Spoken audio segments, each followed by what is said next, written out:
Hello everybody. In Don't Starve Together, every survivor has a couple of thousand lines of quotes for literally everything in the entire game. But do you know what my favourite quotes are?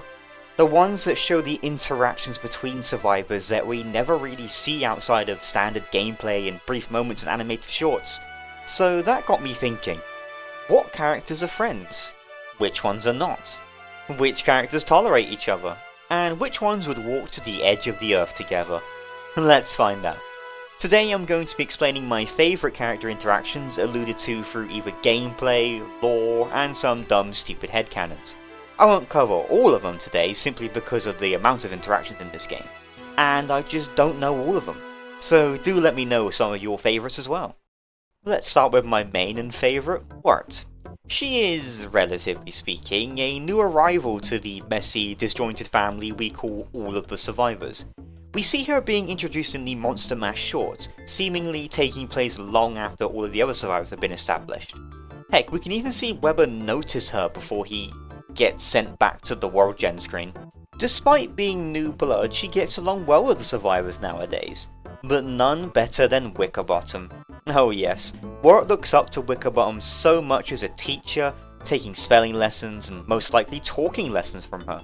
I love to think that Wurt had incredibly basic, if no English skills at all before being introduced to survivors, and Wickerbottom took it upon herself to teach this weird creature how to communicate. And it worked.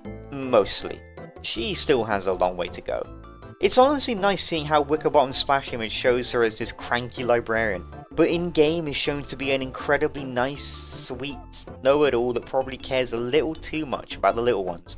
We can see her playfully reading scary stories to Wendy and Weber in the Monster Mash short, but now, I bet the Little Merm is secretly her favourite. She even reads Wurt bedtime stories, are you kidding me? But Wickerbottom isn't the only role model in Wurt's life. The ever so practical Winona is shown to take a hankering to the little green devil. In their animated short we can see Wurt trying to mimic her catapults, which is adorable, much to her avail. But then Winona swoops in to teach her how to build her own structures to her own strengths. Less catapults, more armories. She must be so proud of the kiddo of all the things she's able to build, and I bet Winona lent a very well appreciated hand in the process. Also, we can see that Winona was also responsible for the inner workings of Wolfgang's gym. I bet those two throw back some vegetable stingers together after a long hard day. However, I bet her and WX78 get along surprisingly well. Well, as good as WX would allow anyway. Despite WX78 being a heartless, soulless automaton, their words not mine, they most likely have a soft spot for Winona, if not purely on a practical level thanks to all of her constructions and the repairing of their chassis during their animated short. But they also flat out say that Winona is their least hated minion, even coining a cute nickname for her as Overalls. That's got to count for something. But I bet deep down, if WX had a crumb of soul left inside that construction, they'd call her a friend. But that's organic and yucky. I can't mention friendships in WX without throwing some attention to them and Wormwood. A popular one among the community for several reasons. Now this one rests purely in headcanon territory, since WX78 has some less than savoury things to say about Wormwood, even calling him a, and I quote, filthy creature. But people see these two being close friends, and honestly, I can totally see it. WX hates humans and most organic things, but adores the moon and anything it creates. And what is Wormwood? A non-human, semi-organic creation from the moon. It all comes together like a mystery novel. Or WX just actually hates his guts and we're all delusional. Either or. Whilst we're on the conversation of community favourites, we absolutely cannot forget Willow and Wigfrid. Not only did these two get an Insight Tree update together, as well as make an appearance together in the Staying Afloat animated short, they also have some rather generous things to say about each other. For example, how Willow will never pull off wearing the commander's helm like Wigfrid does, and how Wigfrid says Willow's lighter lights the fire of her heart. That's, a little passionate, huh? Even in a gameplay sense, Willow is all about lighting enemies on fire for maximum damage output during combat. However, other characters can't typically fight with her due to the fire damage. Oh, but what does Wigfrid have? A song that lets her gain immunity to fire damage during combat. I needn't say more. Historians will be baffled by this discovery. But in a more platonic sense, I bet Wigfrid and Wolfgang absolutely spar with each other. They're both monolithic bastions of might and strength, and speak highly of each other when inspecting their respective equipment. Heck, I'd even say let Wigfrid use Wolfgang's weightlifting gyms and weights just to show off and build character. I could totally see them trying to outflex each other. Place your bets. Circling back to Willow for a second though, a personal favourite of mine is just how much of a whippersnapper she can be. And I ain't talking about the whole lighting stuff on fire, those are just girl hobbies. I'm more so speaking about the pranks she plays on other survivors, like hiding an air unfreshener in Wolfgang's leotard, asking him to eat the quote-unquote raisins, the joke is that it's rabbit poop, and even throwing shade and pulling some pranks on the former king, Maxwell, saying that he lost his dentures and would absolutely love the gramophone. You know, the thing that was used to torture him for Lord knows how long. Cruel, yes, but then again, all of this is his fault, so rather justified in a way. Funny how their relationship went from possibly working with the guy to, hey old man, put on this stupid vest, it'll annoy the crap out of you. Not even Wilson is safe from Willow's pranks, even asking Weber to get Wilson to try out one of his switcherdoodles. Honestly, out of all characters, Willow has by far the most quotes and interactions referring to other survivors, calling the buttons as cute as Wendy's nose, saying the frazzled wires get WX all frazzled too, and even how she tried to catch Weber in a bug net once. I love this lady so much. I really ought to just do a video dedicated solely to specific characters. Let me know if you'd want to see that actually. Let's segue off Willow pranking Maxwell by talking about the former man in charge himself. Now, you'd think that since he is the guy that orchestrated this entire mess, tricked everybody into being taken here and possibly doomed every man, woman, child, and robot into a life of eternal struggle, that the other survivors would hate his guts? Not exactly. I mean, sure, a lot of the survivors have a distrust for him, but none of them outwardly hate the guy. Even Wilson, the protagonist of our story and former nemesis of Maxwell, doesn't hold a grudge against him and even offers him a decent day as greetings. Heck, even Wolfgang calls him a new friend when inspecting his statue. Or simply, Wolfgang does not know that Maxwell was the one responsible for all of this. Nah, I just think he's his new friend now. Speaking of that statue though, a lot of survivors have a lot to say about it. Woodie wants to tease him over it. Willow predictably calls him a big nerd because of it. Weber mentions how they're only a little mad at him ever since the whole entrapment thing.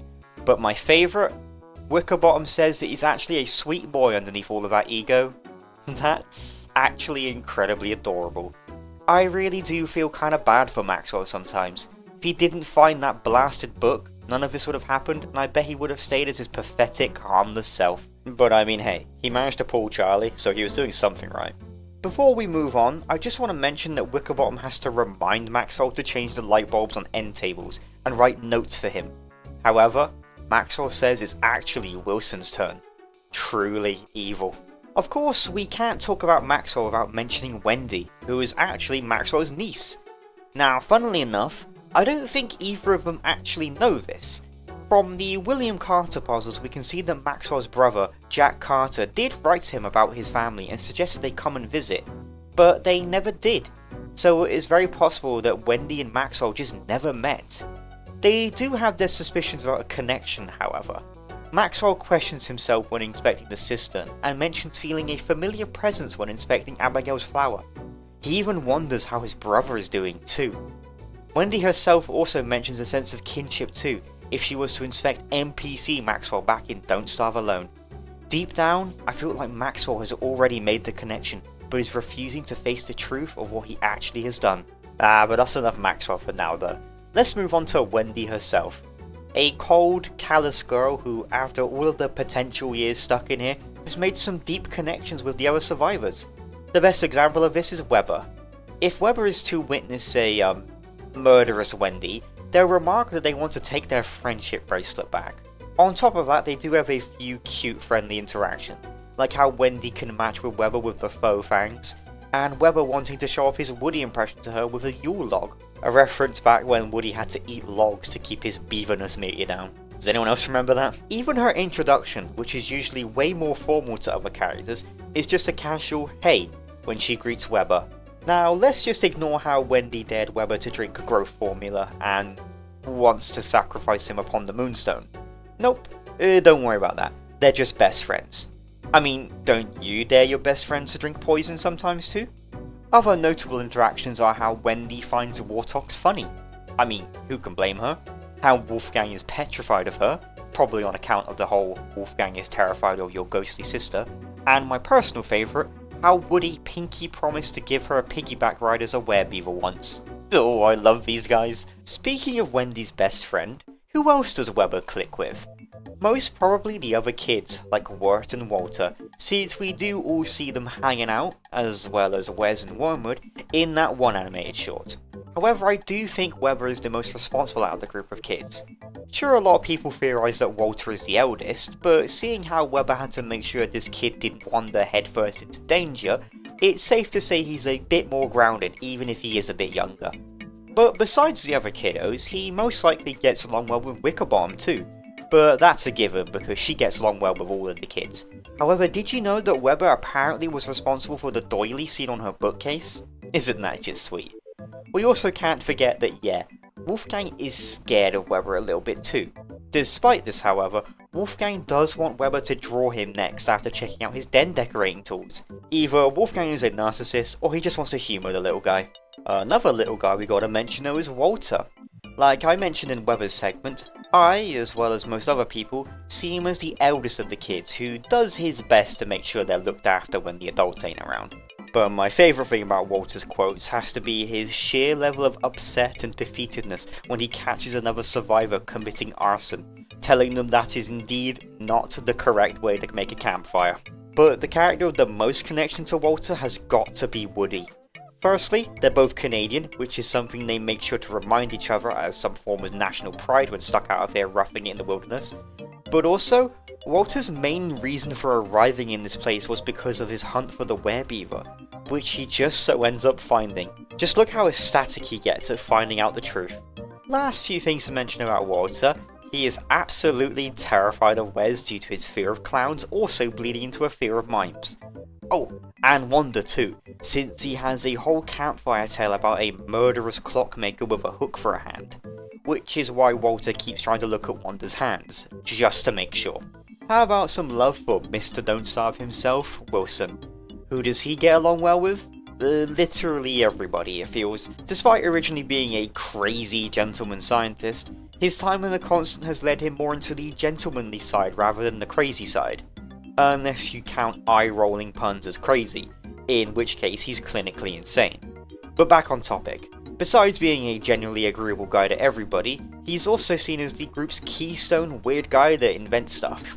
The biggest example of this is the Nautipilot, where most survivors have no idea actually how to build the thing thanks to Wilson's terrible handwriting and run-on sentence abuse, but on the other hand they are all most surprisingly shocked when the thing actually works, Wilson included.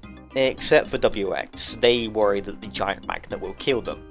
Also that the Nautipilot was inspired by Wagstaff's designs, which, well, as you know, WX and Wagstaff ain't the best of friends. I love the dynamic of Wilson making just complete nonsense that works annoyingly well for the rest of the survivors. What better example of that than the beard hair rug? Wilson, impressed. Literally everybody else, awestruck, disgusted, speechless, and of course, disappointed. And that is a few of my favourite and noteworthy interactions among the survivors. There's plenty more. Way more. Especially if we start diving into headcanon territory. But for now, let's leave it at that. If I missed your favourite interaction, then let me know in the comments or on the Discord server. And if you guys want, I'll make a part 2. Take care everybody and have a lovely day. Bye bye.